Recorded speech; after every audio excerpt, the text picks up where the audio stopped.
तो रक्षाबंधन का ये उत्सव बनाया जा रहा है मध्य प्रदेश में, जहां मुख्यमंत्री डॉक्टर मोहन यादव लाडली बहनों से राखी बंधवाते हुए नजर आए और आज ही वो 1,26,00,000 जो बहनें हैं उनके खातों में राशि ट्रांसफर करने वाले और अतिरिक्त राशि 250 रुपए होगी, जिसके बाद 1500 हर बहन के खाते में जो पात्र हैं उनके पास पहुंच जाएंगे।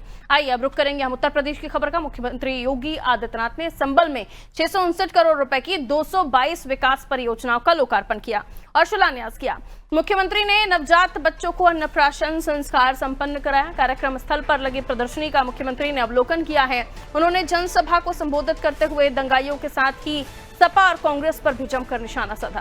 सीएम योगी बोले कि संभल हमारी आस्था का प्रतीक। पुराणों में कहा गया है कि यहीं पर भगवान विष्णु का 10वां अवतार कल्कि होगा।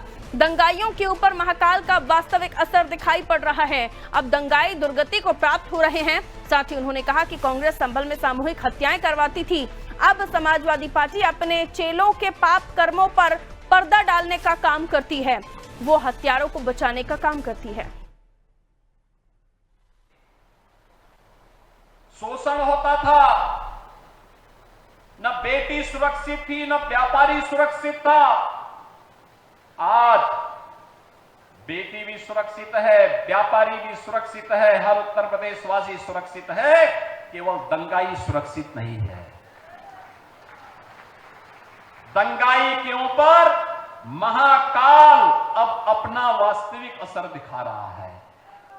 अब वह अपनी गति को दुर्गति में बदलने के लिए वहां दिखाई दे रहा है और संभल और उत्तर प्रदेश अपनी गति को प्रगति की तरफ उछाल मार रहा है।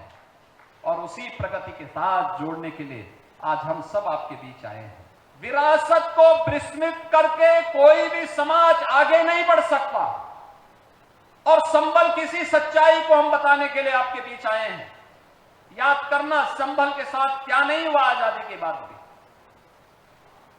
क्या नहीं पाप कांग्रेस और समाजवादी पार्टी ने किया।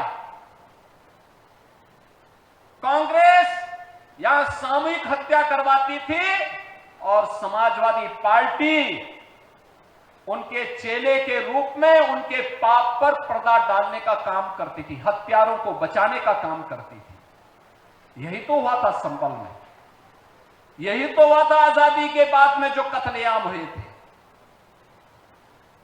क्योंकि अगर ये सच्चाई सामने आ जाती तो उनको वोट बैंक खिसकने का भय था।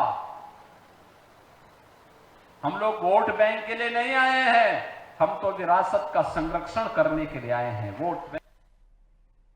तो मुख्यमंत्री योगी आदित्यनाथ जब संबोधित कर रहे थे तो उन्होंने संभल को लेकर कहा कि भगवान विष्णु का 10वां अवतार कल की यही होगा। दंगाइयों के ऊपर महाकाल का वास्तविक असर दिखाई पड़ने लगा है। उन्होंने कहा कि यहाँ आजादी के बाद जो दंगे हुए, जो हत्याएं हुई, उसको उन पर पर्दा डालने का काम समाजवादी पार्टी ने किया है। और तो बहुत तीखे अंदाज में मुख्यमंत्री योगी आदित्यनाथ अपनी बात रखते हुए नजर आए। आइए कपिल हमारे सहयोगी हमारे साथ जुड़ रहे हैं, उनसे हम और भी ज्यादा बातचीत कर लेते हैं। मुख्यमंत्री योगी आदित्यनाथ हर बार तीखे तेवरों में नजर आते हैं और इस बार भी जब वो समाजवादी पार्टी को लेकर हमला बोल रहे थे, उन्होंने सारे पुराने चीजें खोलकर रख दी और उन्होंने कहा कि अपने पाप के कर्मों को ढांकने का, पर्दा डालने का काम समाजवादी पार्टी कर रही है और वोट बैंक के लिए ये पहले उन्होंने कभी नहीं किया। ये निशाना उन्होंने सीधे तौर पर साधा और ये भी कहा कि बीजेपी, यानी खुद वो यहाँ आए हैं तो वोट के लिए नहीं आए हैं, विरासत को संरक्षित करने का काम बीजेपी कर रही है। सीधे तौर पर एक बड़ा हमला बोला है समाजवादी पार्टी पर मुख्यमंत्री योगी आदित्यनाथ ने। कपिल, क्या कुछ हुआ वहां पर?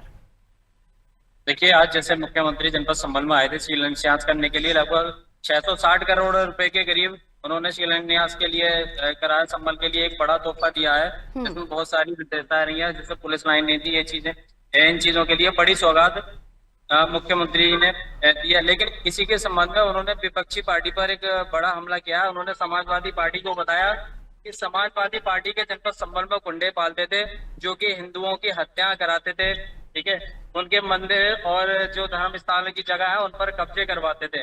इसी प्रकार उन्होंने समाजवादी पार्टी पर काफी प्रहार किया है। बहुत शुक्रिया कपिल जानकारी के लिए।